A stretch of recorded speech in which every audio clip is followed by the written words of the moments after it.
নমস্কার, শুভ সকাল। যে দিদি এনেছে আজকে পাবদা মাছ।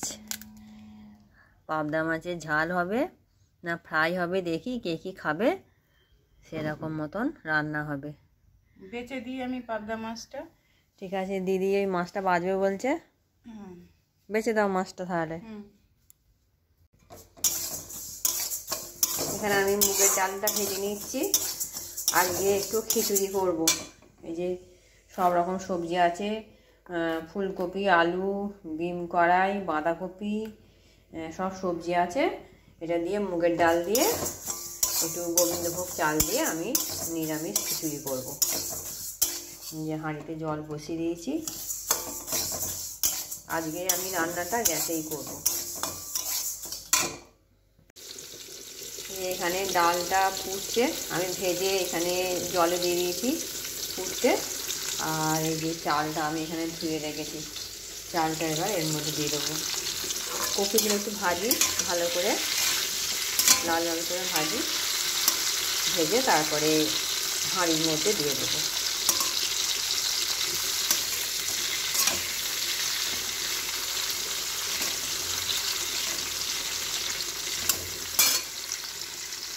দুটো ধনে পাতা তুলি, খিচুড়িটা দেবো মশলাটা কষার সময়।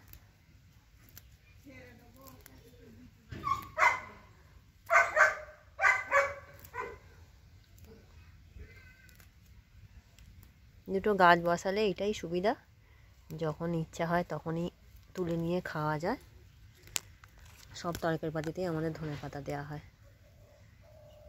সবাই খায়। অনেকে পছন্দ করে না ধনে পাতা খেতে।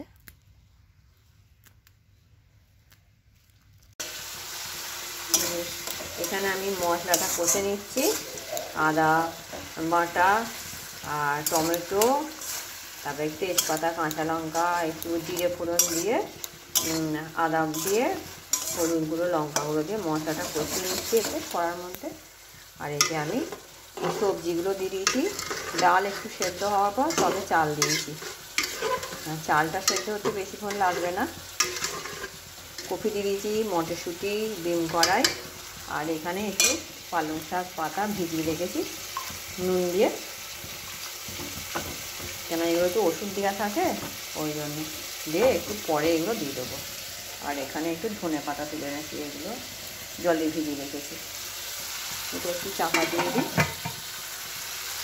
মশলাটা কষিয়ে রাখি, ওইটা ফুটে উঠলে মশলাটা দিয়ে দেবো।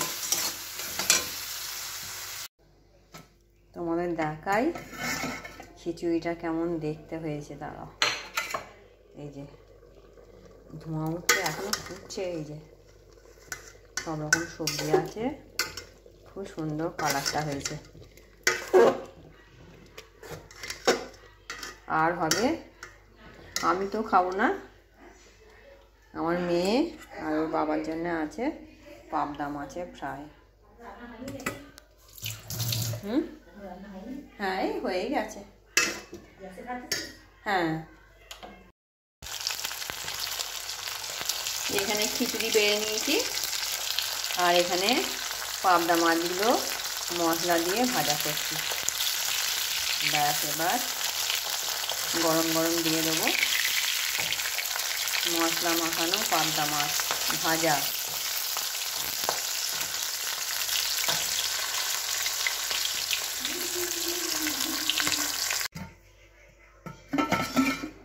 তোমরা আমার এই চ্যানেলটি সাবস্ক্রাইব করবে, লাইক করবে, কমেন্ট করবে।